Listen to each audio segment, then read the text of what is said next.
year and then to the next. So our company, this is people enter jobs from all across the country, and we were fortunate enough to get a couple of these awards. So this is how this job started. Whoops, let me want to move that down here.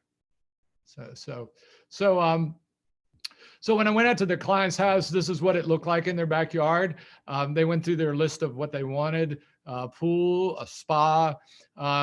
Dad definitely wanted to have 90 feet of flat turf, so he and his son could obviously throw the baseball back and forth there. And so we wanted to develop something that they would really think, why leave home when you're living in your own little resort? Oops, oops. Oh, there we go. Sorry, having a little trouble here. So what we did is this. So we put in the swimming pool. We didn't build the pool ourselves, but we designed it, contracted out for the pool company to put in the swimming pool, sited it, and all that. We chose a flagstone patio here. Somebody was asking about a patio beforehand, so we chose flagstone. We like the look of it. It's very attractive, beautiful patio there. But it also picked up a theme from the sunroom. They had a sunroom, or at least a floor, put in when the house was built, and it was built with flagstone with a limestone border. And so we put the limestone border in like so to pick up again the same theme from the house. And we also had to capture that grade. In other words, make sure that the hill didn't go right down into the pool. So we built this little wall along the back, and obviously that is a really nice place for the kids, their son and his friends and anybody else who wants to climb up on that back wall and jump into the pool. So that's that. This is a side view, the little spa that we have there, cascades in the pool. It's really pretty. We'll talk about some of the plants that we put in there. So we'll look to the background there, and we look along the back, and we have some green giant arborvitaes. So just like everybody who has a pool, they wanted to have some privacy, when they're swimming. So we put in the green giant arborvitaes. That's been very popular over the last 10 or 15 years. They grow really fast. I'll show another picture a little further down the road. Grow really fast. Not super wide like a pine or a spruce or something like that. I think they age really gracefully. So I think that's a really good plant there. We have some green liriope, and that's along the top of the pool there. That is green all year, and it has a really nice purple flower in the late summer. And then we have the thunderhead pine, which we got locally here at Susanna Farms. They have a really nice selection, Brant does, of various specimen evergreens, and we went and picked that out. Probably showed pictures to the client, and they decided on that there. So one thing about this house is that one thing about this house, let me go back one, sorry.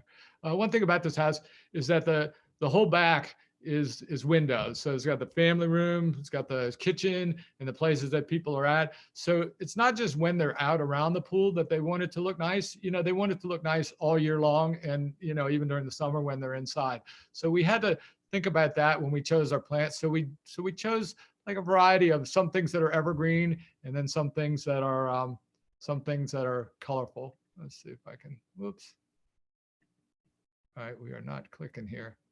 Hold on, there we go, right there.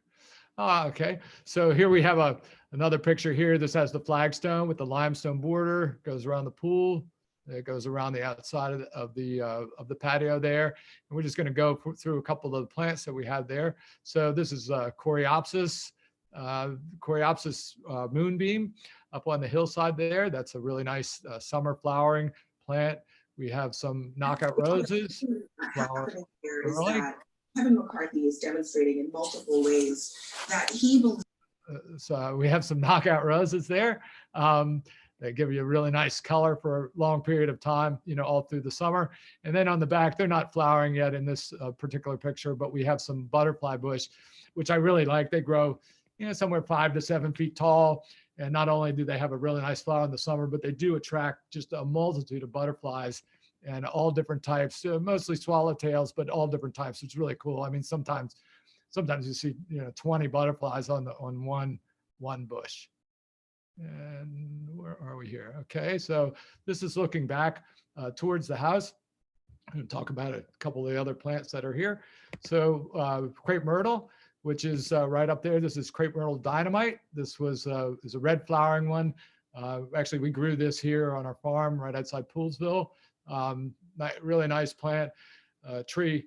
So when people ask me about different trees, and we're talking about different trees. So we talk about dogwoods or cherries. And what I always tell them is, dogwoods, cherries, most of your common trees, they're going to flower for about 2 weeks, 2 weeks in the spring. Whereas, crepe myrtle, they're going to flower for about 2 months.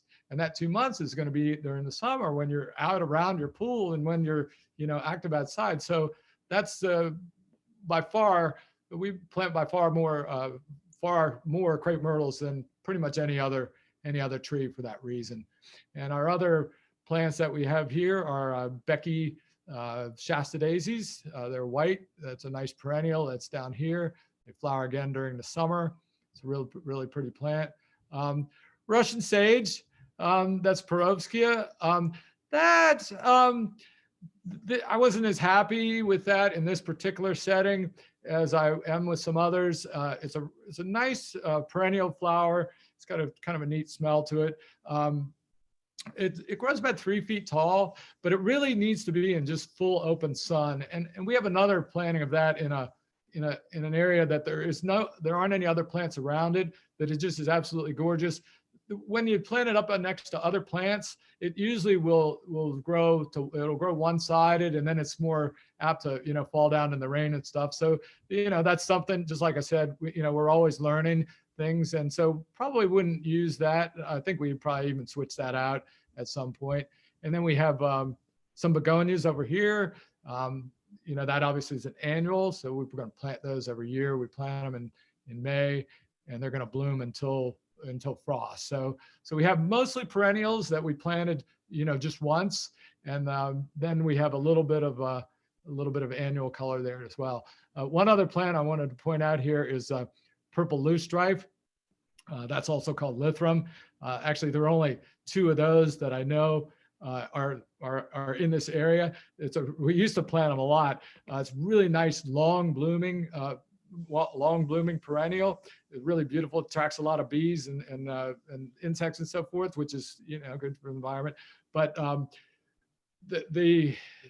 there are varieties that, especially in the Midwest, that will spread into the wetlands and take over the wetlands. And so pretty much you can't get that plant anymore. So there's only 2 places that I know that have them. One of them is our yard, and the other one is right here. So, but unfortunately, you can't get them unless you're going to go find some somewhere and dig them up. So here I had mentioned here before these green giant arborvitaes. So these we planted, it's about 5, this has been about 5 years in the ground. We planted them about 7 to 8 feet tall. They're probably close to 15 feet.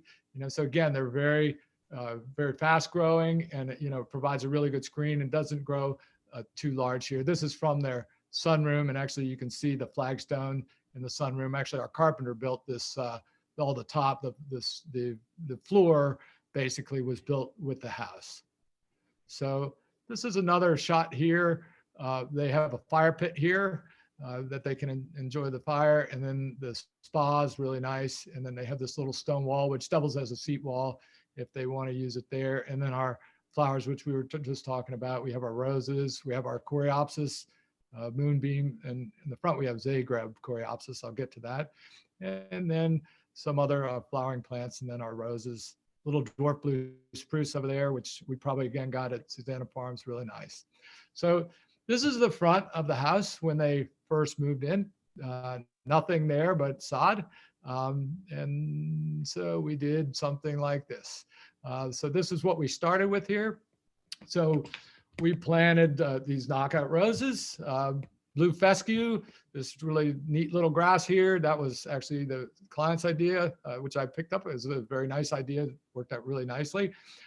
So another example of something that didn't quite work out the way we had hoped, and we had to make a little bit of changes. So the roses are really pretty in this particular picture, but although this is in a heavy deer neighborhood, there are some deer, and this being down near the street, the deer just kept eating and eating the flowers off. And so, and eating the flower buds and stripping them down, even though I've sprayed it a couple times with deer repellent, didn't quite work. So what we end up doing is taking those out and transplanting those up closer to the house where the deer generally don't go.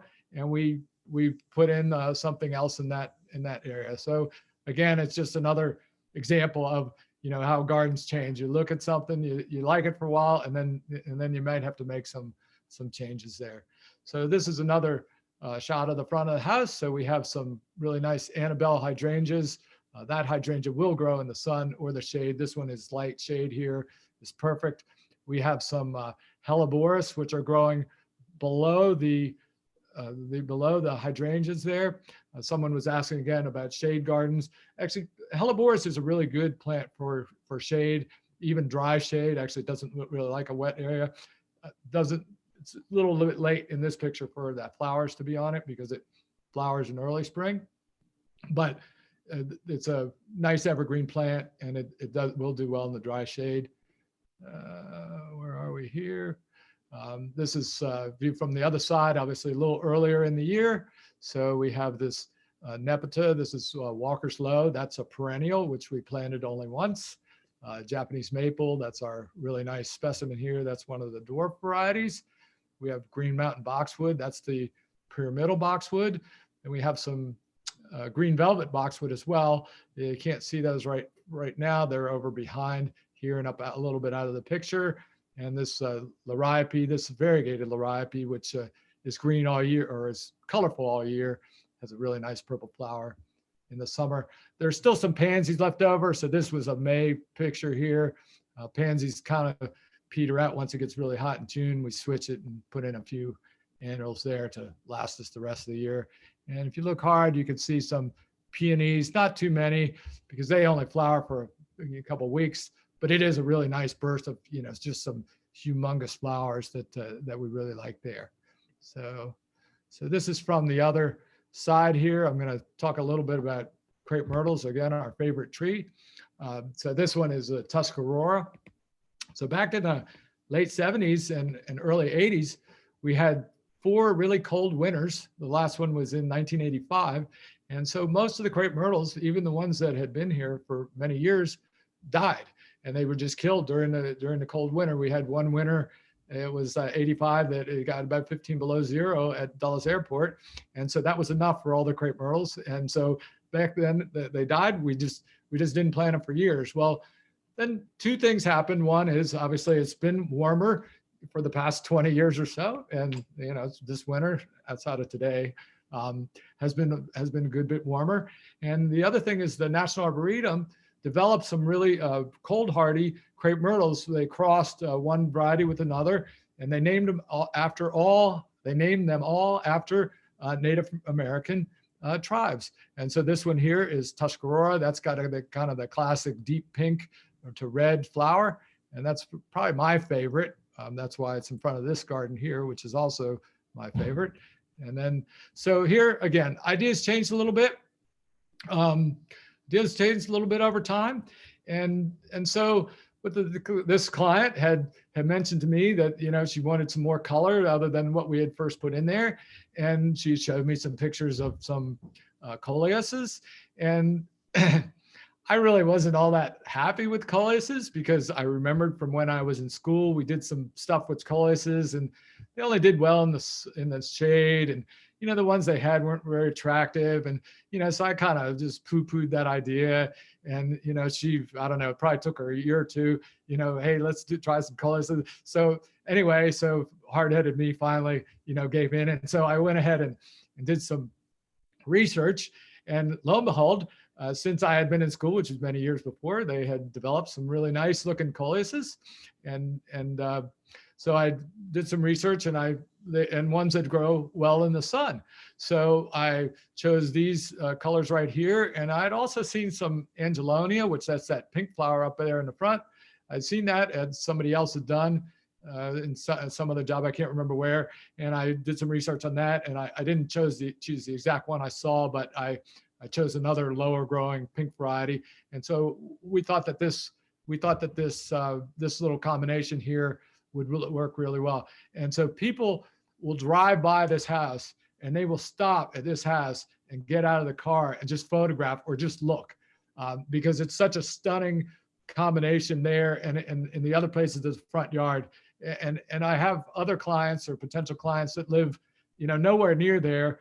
And they'll actually say, oh, hey, there's this house over on this street. Could you go by there and have a look at it? Because I'd like to do what they do. So that's then I'd say, oh yeah, that street. Oh yeah, I know where that is because we did it. So that's an example of picking up an idea from somebody else, the client, and finally implementing it and it turning out to be just awesome. So this is the side of the driveway here, and so we have some coleus in the back. We have another type of angelonia here on the side. We have some ageratum. That's another annual. A few begonias scattered there. The client really likes boulders, so we put in the nice boulders there. And then the globe spruce, that's evergreen or green, or actually blue during the winter time, but it has foliage year round. And then a couple other things there. And so this is on the opposite side of the driveway.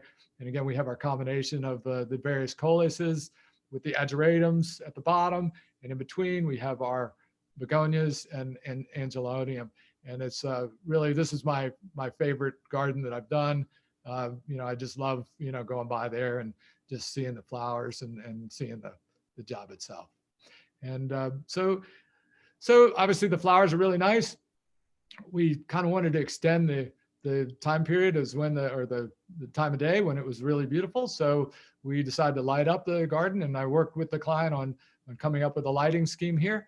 And so this is the lighting scheme that we came up with. So this is really neat, having the shadows of the trees and so forth, and how we light up the house and the trees and the path. And this is a little bit further away. Look right there with our lighting scheme. This is all low voltage lighting, light up the mailbox, these other trees, lit up the house. And they put some really neat Christmas lights on that house. And with the lighting, it's really just awesome. Really just awesome. So again, my favorite job, then next one is a different job we did. This is also a National Grand Award winner. And this is called the White Flower Garden. And the reason that it's called the White Flower Garden is because every flower, front and back, and there are lots of them, is white. And so, not my taste, but it really does look pretty. So there's the classic scene from it. It has the flagstone patio. They have on the right-hand side, they have tree hydrangeas. So each one of those has a little trunk. And then the top, those are limelight hydrangeas. And that has it's really stunning, has a whole line of limelight hydrangeas along the back.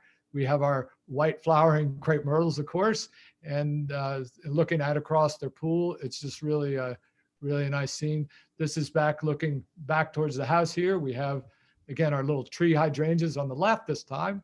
We have Annabelle hydrangeas. Those are white, of course, on the right. And we have the sweet bay magnolia, which is a native magnolia. And that, of course, has a white flower as well. Fragrant and nice. So here again, looking across the pool, we can see this a little more closely. They have a cryptomeria as their backdrop. That's their evergreen backdrop. And then with the limelight hydrangeas, which bloom for a long, long time, sun or shade, actually, they'll do well in the sun. And then we have some Green Mountain boxwoods that will line each side right there, which is the same boxwoods we used in the first one. So here we have our little fountain that the client had picked out, and then some flagstones. This is just set through the garden there up until their flagstone patio. There are, I can't even remember, 300, 400 boxwoods that we planted all around the property, all different varieties of boxwoods. These are Justin Brower's here. These are the low ones around here. An example of how things have changed. Unfortunately, there's a new disease that's come about in the last 5 years, boxwood blight. And the Justin Brower boxwood is pretty susceptible to that. So we've switched to something that looks similar, but it's not a Justin Brower. So unfortunately now we've had to make some changes based upon the changes, the changes that have come in the environment. They wanted this classic sort of Hamptons, Connecticut look with the lawn coming right up to the pool. And back over there, we have our Natchez crepe myrtles, which are obviously named after another Native American tribe. Those are the hardy ones, but those, of course, are white. And we're looking back towards the pool there. They actually keep this pool open till like December after they're done swimming, just so they can look out at the pool, just because it's such a pretty scene there. And so this is a little outdoor kitchen they have. This has a little grill there, and they have an egg over there and a little storage area. And then again, we have our boxwood edging along each side. These are green velvet boxwoods on the left, and we have Jessup Brower boxwoods on the right. Some climbing roses that are going to climb up on this lattice. They actually have by this point. And of course, those flowers on those roses are white. One last look at the back, some white flowering azaleas, and those are our tree hydrangeas. They have this little nice fountain that they picked out there in the center and there. So this is the front yard, and that's where we started from there. The brand new house, they wanted to make it look old, and so that's what we did with it. So we have our boxwood hedge along the front. These are crab apples, zumi crabs, or no, sugar time, and those are white. And we have some, oh yeah, I mentioned the boxwood blight before. There's some Shasta daisies there, which again are white flowering, and some Adelukis laurel, which are green, but actually do have a white flower as well in the back. And so this is a really nice little scene here, nice little place that, one can stop and rest in the garden. It's a little bit shady there. We have our boxwood hedges here. This is a Southern Magnolia, Bracken's Brown Beauty, which is a pretty hardy variety. That's a nice one. And then we have our European hornbeam hedge, which I'll show you, or our tree hedge, which I'll show you a better picture in another minute or two. And then we have our white azaleas there in the back. In the front, we have our we have American boxwood. Again, another boxwood, a line of that in the front, and Chinese elm, which is the shade tree that's were planted there. We just planted 3 along the front, and then some hostas. Somebody had asked about hostas. They're doing really well in the shade. Another example here of some changes we had to make. So we had planted these American boxwoods. They look really, really nice. They were 3.5, maybe 4 feet tall when we planted them. And after a couple of years, they just weren't looking so good. They just were kind of off color and so forth. And they had this was one that they had their own gardener. Some of the ones we maintain, some of the ones we don't, but they had their own gardener. So I kept looking at them thinking, man, we could do better than this. So I called the client, I set up a meeting, the irrigation company, the clients, the gardener, they have a tree expert that, prunes their large trees and so forth. And so what I determined was that what we realized that the husband had kind of taken control of the irrigation, and he was turning it up way too high. And so those boxwoods were struggling because the roots were too wet. And so once we figured that out and got back on a real irrigation schedule and did a little fertilizing, they really responded well. It took them about a year, but they were looking like when we first planted them. They're looking really, really good again. So this is another scene here from this project. So we have they wanted sort of a gravel with granite block, kind of a Versailles type of driveway there. So we put in this granite blocks as the edging, granite Belgian blocks as the edging, and then this special gravel there on the driveway. So they didn't want to have a bunch of asphalt. And then these are the tree on the right are these European hornbeams. And that if traveling around Europe, it doesn't matter where you go. You go to Italy, you go to England, you go to Portugal, you go to Czech Republic, Germany. This is their tree hedge, and you'll see that everywhere. And this is the look that they wanted. It's a relatively narrow growing tree, doesn't spread out too much, and it's basically it's a tree hedge, and that's a really nice plant. Now it's not evergreen, so it's a little more limited use, for screening, because obviously there aren't going to be any leaves there in the wintertime. But it's a really nice plant. It's green, and it gives a really classy entranceway there. Excuse me just a second. So then again, we have our hostas. there, and some boxwoods too. Um, I got back to the back here. Yeah, just for this one last one. These are the Natchez crepe myrtles, the white ones in flower, and they have some white impatiens there. That's another story because, excuse me, impatiens have been ravaged by disease past 5 years, and so the really, we just can't plant those anymore. So then we'll go to the vice president's family heritage garden. So I had done some work for this couple in Northwest DC, not really knowing who they were. I'd worked for them, done a bunch of little jobs and big jobs and stuff over the years. And so she called me one day and she said, hey, how would you like to take a look at my boss's garden and see whether you could do something there? And, I said, yeah, sure, love to. And lo and behold, her boss was Vice President Biden. And so I was excited to get the opportunity to go and try to help them do a nice garden too.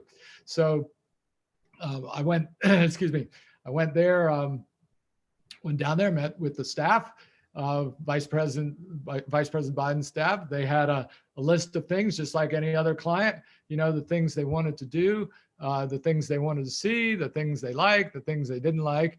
And so, so the first thing was we had to locate the garden, and a couple of places they had suggested, unfortunately, especially one of them, it was right next to this big old beech tree. And so I steered them away from that because I looked at this big old beech tree and I thought, okay, with this patio going in here and, the excavation and the filling and so forth, I thought it was a real risk to that tree. And I thought, gosh, sure didn't want to be responsible for killing like a 100-year-old tree in front of the vice president's house. So I steered them away from that. And we went over to this place, and this is a accessible spot from the front of the house there. It's flat. There's no root damage, obviously.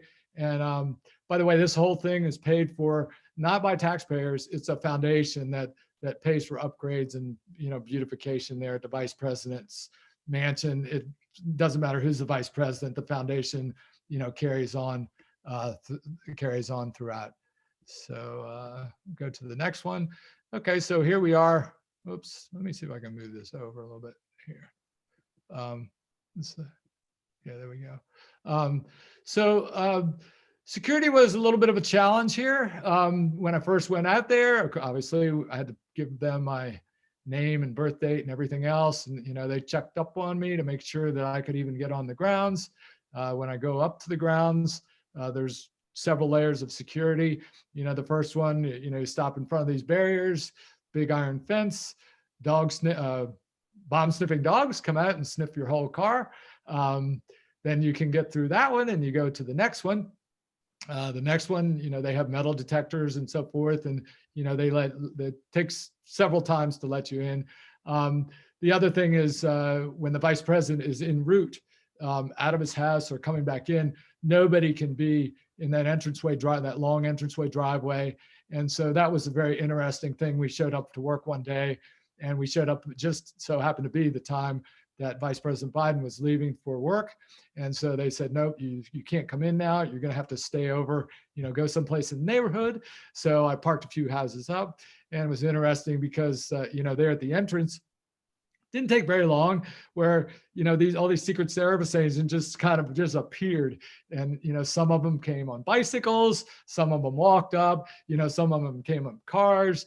They went ahead and they stopped. Obviously, they controlled the traffic lights on Massachusetts Avenue. So they stopped all the traffic on Massachusetts Avenue. And then the vice president can leave and go, and his motorcade can leave, and they can go about his business for the day, and then come back at night. Although both Vice President Biden and Dr. Biden did come out and talk with the guys a few times. I wasn't there when they did that, but they just came out and talked with the guys when they were working there. Both of them, extremely nice people. You can see in the top left there's a series of guard towers that are manned 100% of the time by, Secret Service agents there too. So we are putting in our base material for our patio here. We're putting in the fountain. Just like any other client, we, sent them pictures of various fountains. We went back and forth. They picked out the one they wanted, and that was their choice. Their choice is which fountain they wanted. And we're putting in our base, the patio. Let's see, here we go. Okay, so we have our base material in, and we've laid a bunch of the flagstone. Same thing as before. I showed Dr. Biden by sending pictures of a bunch of different jobs that we had done, different styles and so forth. And so she picked out this broken edge flagstone, and I think it looks really nice. It's got, again, this granite edge border here, the same as the other project, the last project that I showed you. And we're going to plant some mesas ground cover in between those flagstones, which I'll show you in just a second. All right, so there we go. We're coming along here. So we finished with the backdrop here, and we're working up the walkway here to take us over to the entranceway, and that entranceway or to the circle, and that circle is right in front of the entrance or the front doors to the vice president's mansion. There we're putting in we thought a nice entrance of AZAC arbor. So AZAC is a material that looks and feels just like wood, except it's actually made out of PVC. And so it doesn't ever rot, but you couldn't tell it was wood by looking at it or feeling it. It doesn't feel like plastic or anything like that. They have a building, what would we call him? A building manager that manages the grounds there. And he goes through, all the vice presidents. In other words, he's not tied to any one. And so when we told him what we were putting in there, the AZAC arbor, and he said, oh man, that's great. He said, we've had arbors put in here, years ago, and they all rotted and they're all gone. And so that was a nice thing that, he backed us up on that, and it actually looks really nice here. So they're finishing up the arbor, and they're ready to plant there. There you can see over on the top left, you can see one of the Secret Service posts that is manned 24 hours a day, I imagine. And so here we have the plants that are all delivered and ready to plant. Actually, a few of them we did plant already. So these big trees here, these on the right-hand side and on the left, are Nellie Stevens hollies. We chose those because we wanted to give a little bit of a sense of enclosure on the sides, but we wanted the back to be open so you kind of look out onto the really nice lawn there. So we planted the winter gem boxwoods along the back there. And there are 3 trees back there. 1, 2, 3. We didn't use the crepe myrtle in this case. We wanted something a little bit lighter, so the leaves weren't as big so you could see right through them. So we used the native serviceberry, and everybody likes native stuff. So that was something that she liked there. So we put in this fountain, and then if you could look between the stones, this is starting to grow, but eventually it does grow all between. So this is something we put in. This is called mazes. And the mazes is a really low ground cover, grows way less than an inch tall, fills in those gaps really, really nicely. It's got a little either blue or a white flower, either one. It's not evergreen, but it's really it's well worth planting between there. And that was the fountain, again, that Dr. Jill Biden picked out there. And this is the finished garden here. And we have our endless summer hydrangeas. It was a really good year for them blooming. They don't always bloom that well, I have to say. Some years are better than others. Up here in the front, you can see a couple of white flowers of Annabelle hydrangeas. So we have the white and the multicolored flowers, and have all the mazes, which is grown all between the walkway there. So that looks really nice. And again, you can see out into the lawn. And actually, we have green liriope. We have our boxwoods there and our green liriope there in front of it. So here, again, some of the description of the plants. So here, if you look down here, let's see, native serviceberries and so forth. I'm going to go to one. So we have the entrance stone right here, and I'll go to that. Where are we here? Yeah, so we have the entrance stone right here. So this is the entrance to the garden. It's right underneath the arbor. So, obviously this was important to them. So it was like, how are we going to get this flagstone, engraved like this? And so I thought about it for a while, and I thought, well, who does engraving a stone? Well, lo and behold, I called a company that does engraving of cemetery stones. And so they were more than happy to do all these stones for them. So we did the main entrance here, which was just a welcome to the family heritage garden of the vice president. And then for each vice president and their family that's lived there, which is starting with Walter Mondale, there's each one of them has their own stone. And on that stone, we carved or engraved their names and the names of all their children that lived there at the time. And so they're just placed randomly throughout the patio garden there. But the Vice President, Dr. Biden and Vice President Biden did direct us to put their stone over next to the Vice President Cheney's stone. It's truly a bipartisan garden. That wasn't because it was in chronological order. It's just, just what they wanted. So every vice president that's lived there has their own stone. And so at the end, well, there we are. So the following year, it was in the spring, they had a dedication and they had a really nice reception.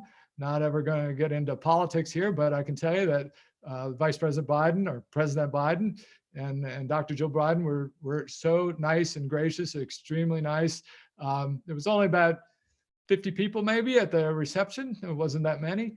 But we walked up to the front of their house there. They greeted us. Couldn't have been nicer.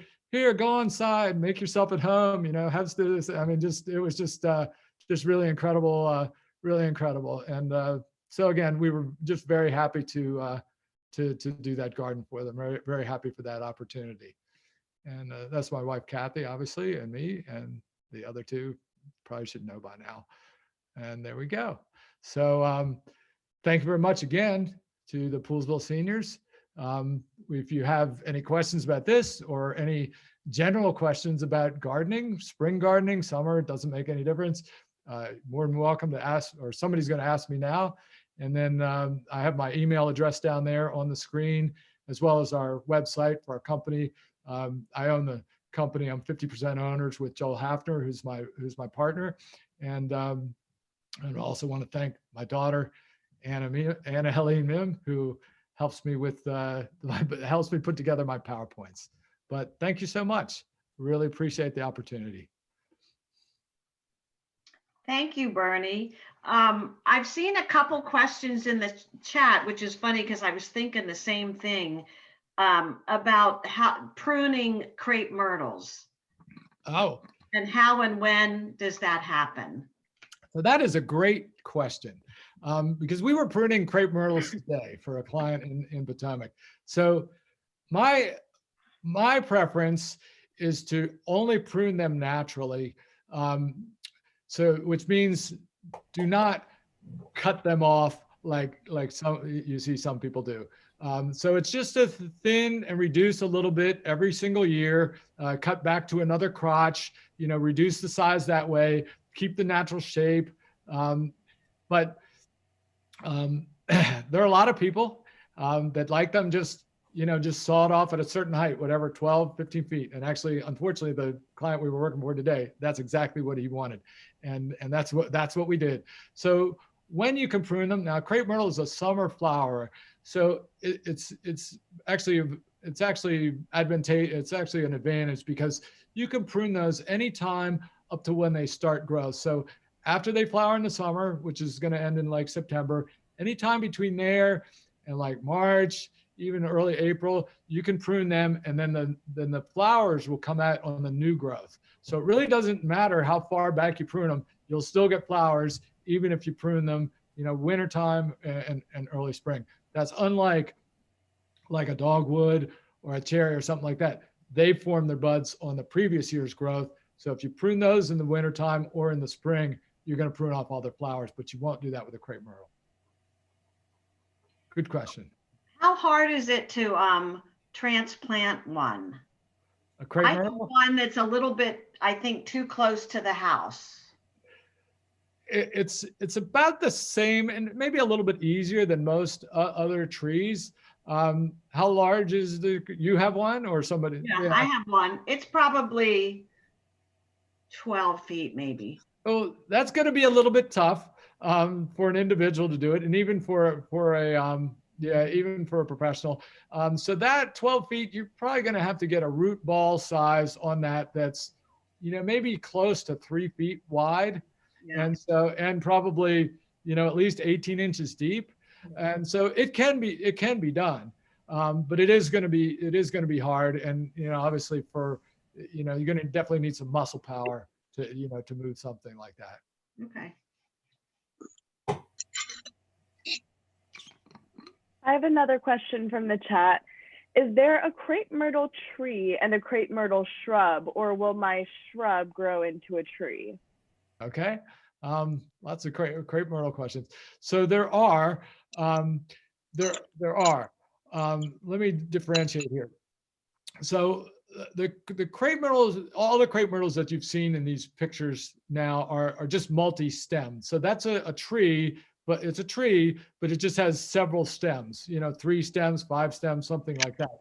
Now we have, actually there's one up at that we planted up in town at St. Peter's Episcopal years ago, and that is a Natchez crepe myrtle, and that was trained from the grower to be just one stem. So there's just one trunk that comes up about 5 or 6 feet, and then it spreads out from there. So those are all the same species. Excuse me, the ones that have 5, 6 stems and the ones that have one stem. It's just the way that it's trained. Now there are actual dwarf crepe myrtles, some that only grow, they're pretty small, only maybe 30 inches tall, and some that are a little taller. So people ask us a lot of times about bush crepe myrtles. Why isn't mine a tree? It's probably just because it's young. It's probably the same one. It's probably just a young one, and it's just going to get larger, unless you bought specifically a dwarf crepe myrtle.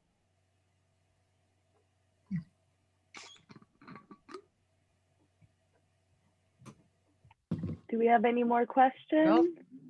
Yeah, I have a question. This is Chris Jacklin. I have a the same kind of question about, it's a magnolia. It's about 4 feet tall or 5 foot tall. It's kind of in a boxed in right next to the house, but it might need to be transplanted. I don't know how big it's going to grow. But I've seen magnolia trees that are quite big. Oh yeah. So Chris, is this an evergreen type magnolia that the leaves are on Yes. all winter long? Okay. So that's a Magnolia grandiflora. So if it's 4 feet, I mean, that's certainly doable. If it's, if it is if it's not a dwarf magnolia, and there really aren't any that are really true dwarf that I know of, it would be something that you'd want to move away from your house sooner rather than later, because it's going to be some point, it's just going to get harder each year.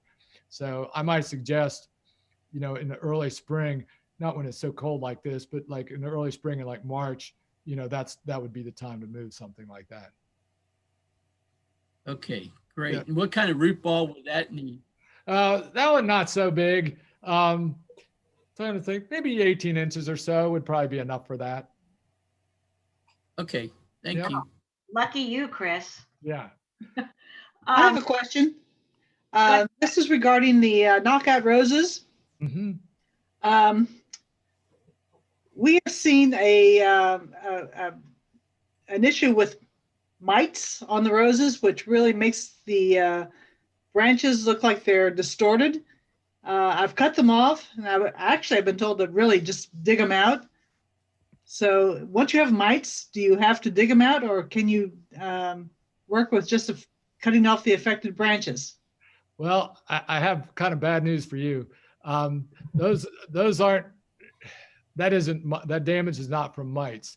So that is what a disease, it's called rosette disease. And it does cause the witch's broom heads. And that is an incurable, it's actually a virus, and it's not curable. So sometimes if you have 1 or 2 small branches, you can get away with pruning those and throwing them away, and it won't spread throughout the plant. But if it's throughout the plant, it's just too late. You're just going to have to dig it out. Now it is spread by mites. So that's maybe where you got the idea that it's mites, but it's not a mite that's causing that damage there. It is an actual virus, and there isn't any spray or anything you can do about it. So yeah, we have one up in town.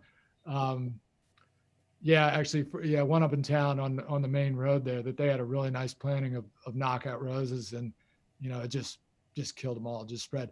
The one good thing though is that because it's a virus, it doesn't stay live in the soil. It's only in the rose itself. So as long as you get out all the roots, you can plant another rose there. Like I always wait a season, but theoretically, if you got them all out, you could plant it there like the next day and it would be fine. Unlike a fungus. Good to hear. Thank you. Yep. Somebody wrote in the chat a curious question. How did security handle you bringing in tools? Having metal detectors seems a little silly when you have a truck full of shovels and other tools. Yeah, well, that part, yeah, that's a good, really good point, because we were able to bring our trucks in there when we actually did the work, but they had Secret Service agents that would just hang out. They just bring a chair out and, they just sit there all day, watch us. There's nice people, talk with them and stuff, but they watch us the whole thing. Really good question. Yeah.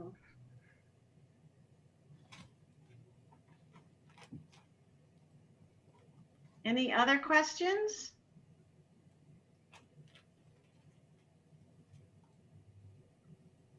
Dottie, you want the last word or you want me to finish up? I just got one more. Okay. How would you handle overgrown bamboo? Oh, well, I'd hope the stand was, I would try to take it out. Unless it was a really special situation, because bamboo is really invasive and it's going to grow, it's going to grow into the neighbor's yard. It's going to, and once it grows out, it's impossible. You're always going to be fighting it.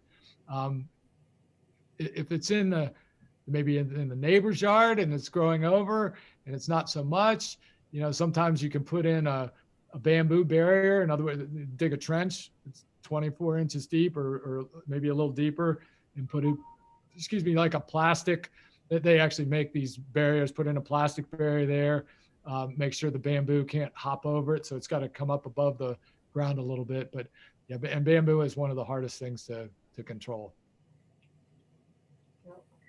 Will you do any work at the White House? Now, that's a good question. I'd like to, but who knows? They probably have their own, landscaping there, and I'm sure the president has plenty of other things on his mind about, and right now as to who is going to do his landscaping. So. Any more questions? Can you hear me? Either in the chat. This is Joyce. Can you hear me? Yeah, we can Yes. hear. Hi, Bernie. I have zoysia grass. They're growing very well. What is how can I keep it from going to my neighbor's yard, even though they think they like it? I just wanted to know what I should do if they change their mind. So zoysia, spreads by underground rhizomes, the roots that are growing underneath the ground. Luckily, it's not real deep. The roots aren't real deep like bamboo. So it's pretty easy. You can use a small plastic barrier, plastic edging or something, and go along the edge of the property there. And that will stop it from growing onto the neighbor's property. Yeah. So, Yeah. Some people like it, some people don't. It's brown during the winter, so that's a downside, but it is thick. So, yeah. So all I have to do is just make a row and dig up the grass, or what? Yeah, so you just have to put in some plastic edging or metal edging. It doesn't have to be real deep. 4 or 6 inches is fine. But you'd have to put that along the property line or wherever you want to stop it, and it will stop it. Yeah. Good to know. Thank you.